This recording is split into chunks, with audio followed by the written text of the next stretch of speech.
অৰিয়া যুৱ পৰিষদ কেন্দ্ৰীয় সমিতিৰ উদ্যোগত আমনি SIPRD প্ৰেক্ষাগৃহত কেন্দ্ৰীয় সমিতিৰ সভাপতি শ্ৰী উমেশ দাস ডাঙৰীয়াৰ সভাপতিত্বত এক জৰুৰী সভা আয়োজন কৰে। অৰিয়া জনগোষ্ঠীৰ লোকসকলৰ বহু সমস্যাকে ধৰি অৰিয়া জনগোষ্ঠীটোৰ প্ৰতিটো সমাজে ঐক্যবদ্ধভাৱে আগন্তুক দিনবোৰত কেনেকৈ আগুৱাই যাব সেই বিষয়ে বিভিন্ন সমাজৰ মুৰব্বীসকলে মত প্ৰকাশ কৰে।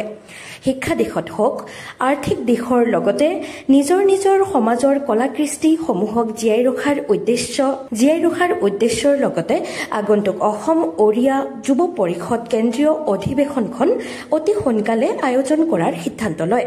উক্ত সভাখনত উপস্থিত আছিল অসম অৰিয়া যুৱ পৰিষদ কেন্দ্ৰীয় সমিতিৰ সভাপতি শ্ৰীযুত উমেশ দাস, সাধাৰণ সম্পাদক শ্ৰীযুত লক্ষ্মীনাথ তাঁতী, গুড শ্বেপাৰ্ড হোম ইংৰাজী বিদ্যালয়ৰ অধ্যক্ষ শ্ৰীযুত নিতাই প্ৰধান, প্ৰাক্তন কল্যাণ বিষয়া শ্ৰীযুত উদন চহৰীয়া, ACMS নগাঁও শাখা সমিতিৰ সাধাৰণ সম্পাদক শ্ৰীযুত কাৰ্তিক শ্বাহ, বিশ্বনাথ জিলাৰ লেখিকা সাহিত্যিক শ্ৰীযুতা প্ৰতিভা দাস লগতে বিভিন্ন জিলাৰ পৰা অহা গণ্যমান্য ব্যক্তিসকলৰ উপস্থিতিত সভাখন সম্পূৰ্ণ সফল কৰিলে। নমস্কাৰ। আজি নগাঁও জিলাৰ আমনিৰ SIRD ভৱনত আমি অসম অৰিয়া উৎকল যুৱ পৰিষদ কেন্দ্ৰীয় সমিতিয়ে এখন এই জৰুৰী সভা আহ্বান কৰিছিলোঁ আৰু এই সভাৰ বিশেষ উদ্দেশ্য আছিলে আমাৰ কাৰ্যসূচী দিশটাই যে সাংগঠনিক দিশত আমি কেনেধৰণৰ শক্তিশালী হিচাপে কাম কৰিব পাৰোঁ, লগতে আগন্তুক সময়ত 2025 চনৰ নৱেম্বৰ মাহৰ 22-23 এটা আমি ডেট লৈছোঁ। সেইটো ডেটত যাতে সমগ্ৰ অসমৰ বৃহত্তৰ অৰিয়া জনগোষ্ঠীৰ এখনি জাতীয় অভিৱৰ্তন আমি কৰিব পাৰোঁ গণসমাৱেশ হিচাপে।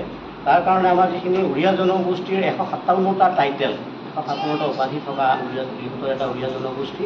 সকলোৱে জানে যে ধ্ৰুপদী ভাষা হিচাপে বহুত আগতে অৰিয়া ভাষাটো স্বীকৃতি পাইছিল আৰু অৰিয়া জনগোষ্ঠীৰ নিজাববীয়াকৈ ভাষা, সাহিত্য, সংস্কৃতি সকলো আছে। ভাৰতীয় সংবিধানতো লিপিবদ্ধ অৰিয়া জনগোষ্ঠীৰ বিষয় আছে। সেইখিনি কথা আমি পুনৰাই ক'ব নালাগে।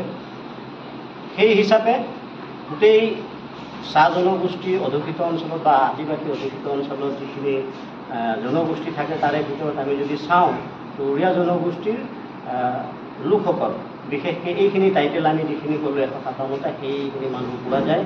আৰু আমি অসম চৰকাৰৰ লগত আমি আগতো এখন চিঠি দি পেলাই এপইণ্টমেণ্ট বিচাৰিছিলোঁ আৰু কথাও পাতিছিলোঁ যে সেইখন সভাত আমি আমাৰ কিছুমান মৌলিক দাবী আছে। সেইখিনি বিষয়বস্তু আমি অসমৰ মাননীয় মুখ্যমন্ত্ৰী মহোদয়ক যদি মুখ্য অতিথি হিচাপে সেই জাতীয় অভিৱৰ্তন অনুষ্ঠানত যদি আমি নিমন্ত্ৰণ দিওঁ আৰু ৰাইজৰ হয়, বৃহত্তৰ অৰিয়া জনগোষ্ঠীৰ হয় এখন স্মাৰক মেমৰেণ্ডাম আমি দিম বুলি আশা ৰাখিছোঁ।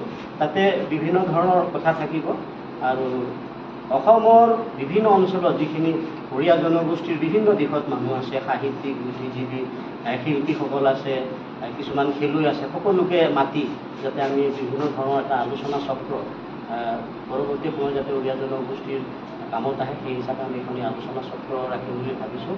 তাৰে আজি এইখন সভা জাতীয় অভিৱৰ্তনৰ অনুষ্ঠানত লৈ পেলাই আমি সভাখন পাতিছিলোঁ আৰু আমাৰ অসমৰ প্ৰায় জিলাতে আমাৰ অসম অৰিয়া উৎকল যুৱ পৰিষদৰ সংগঠন আছে আৰু কিছুমান জিলাত এতিয়ালৈকে আমাৰ সংগঠন হৈ উঠি অহা নাই। আমি অহা 20 তাৰিখৰ ভিতৰত, 20 আগষ্টৰ ভিতৰত এই জিলাসমূহত আমাৰ অসম অৰিয়া উৎকল যুৱ পৰিষদৰ সংগঠনে জিলা সমিতিসমূহ গঠন কৰিবৰ কাৰণে আজি ইয়াৰ পৰাই নিৰ্দেশ দিয়া হৈছে। তো আগন্তুক সময়ত আমি অসম অৰিয়া উৎকল যুৱ পৰিষদ হৈ জাতীয় অভিৱৰ্তন অনুষ্ঠানত অসম চৰকাৰৰ মাননীয় মুখ্যমন্ত্ৰী আৰু যিখিনি গণ্যমান্য ব্যক্তি আছে সেইসকলক যাতে আমি আমাৰ সভাখনলৈ আমন্ত্ৰণ জনাব পাৰোঁ আৰু আমাৰ উদ্দেশ্য যিখিনি আছে যাতে আমি সফল হ'ব পাৰোঁ সেইখিনি আলোচনা আজি আমাৰ বিভিন্ন জিলাৰ বিষয়ববীয়া আমাৰ সমাজখনৰ বিভিন্ন মুৰব্বীসকল আহিছিলে। সকলোৰে মতামত লৈ আজি এই সভাখন আমি জাতীয় অভিৱৰ্তন কৰিম বুলি আমি অনুষ্ঠিত কৰিছোঁ।